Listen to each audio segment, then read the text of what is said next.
मंत्री नागर सिंह चौहान की नाराजगी सामने आ गई। मंत्री जी भी सामने आए, लेकिन अब एक बात और सामने आ गई है और वो तस्वीरों के तौर पर आई है। वो ये कि बीजेपी को या मोहन यादव या सरकार को कोई फर्क नहीं पड़ता नागर सिंह नाराज हो जाए। ये इसलिए कहा जा सकता है कि तस्वीरों में रामनिवास रावत के मंत्रालय का पदभार ग्रहण करते हुए बात साफ हो गई। उन्होंने विभाग संभाल लिया और यही वो विभाग है जिसकी वजह से मंत्री जी नाराज हैं। वन और पर्यावरण विभाग, यही विभाग आवंटित किया गया रामनिवास रावत को और उसी से नाराज हुए थे नागर सिंह चौहान।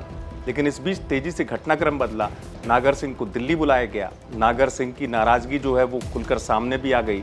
उन्होंने सांसद पत्नी के इस्तीफे की बात भी कह दी। लेकिन इस पूरे सियासी घटनाक्रम के बीच में लग रहा है बीजेपी आलाकमान को या मध्य प्रदेश में सीएम मोहन यादव को कोई फर्क नहीं पड़ रहा है। क्योंकि अगर ऐसा कुछ होता कि मंत्री जी की नाराजगी दूर की जानी होती तो शायद उनको बुलाकर इस बात पर कहा जाता कि उनके जो पुराने विभाग हैं वो उनको वापस आगे दिए जा सकते। लेकिन ऐसा कुछ होगा नहीं, क्योंकि रामनिवास रावत ने पदभार ग्रहण कर लिया है वन और पर्यावरण मंत्री के तौर पर।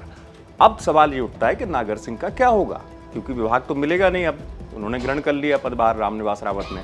अब यह है कि बीजेपी आलाकमान की तरफ से समझाइश मिलेगी और कहा जाएगा कि जो पुराना मंत्रालय है उसमें ही काम करें।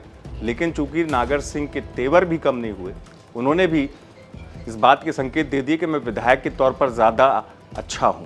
यानी कि आगे जाकर क्या यही स्थिति बनेगी जो मंत्री जी जिस चीज़ की चेतावनी दे रहे थे कि मैं मंत्री पद से इस्तीफा दे दूंगा, तो अगर उनके पुराने विभाग उनको नहीं मिलने हैं और वो विधायक कहलाना ज़्यादा पसंद कर रहे हैं अपने आप को, तो इसका अभिप्राय तो यही हुआ कि मंत्री जी को अब शायद सरकार में रहना पसंद नहीं है, या बीजेपी ने भी मन बना लिया कि अगर वो बाहर जाते हैं तो चले जाएं बाहर, उससे कोई फर्क नहीं पड़ेगा। यही वजह है कि रामनिवास रावत को लेकर पार्टी बैकफुट पर आने को तैयार नहीं है, क्योंकि ये पार्टी का ही डिसीजन था कांग्रेस से आए रामनिवास रावत को कैबिनेट मंत्री बनाना, विभाग देना, इतना दमदार मंत्रालय देना। लेकिन इन तमाम स्थितियों में नागर सिंह ने दबाव जरूर बना दिया, लेकिन फर्क नहीं पड़ता हुआ नजर आया, क्योंकि पार्टी अपने स्टैंड पर कायम है। अब देखना ये होगा नागर सिंह इस्तीफे के राह पर कितनी तेजी से बढ़ेंगे या कदम वापस लेंगे, ये देखने वाली बात होगी। आप देखते रहें एमपी तक।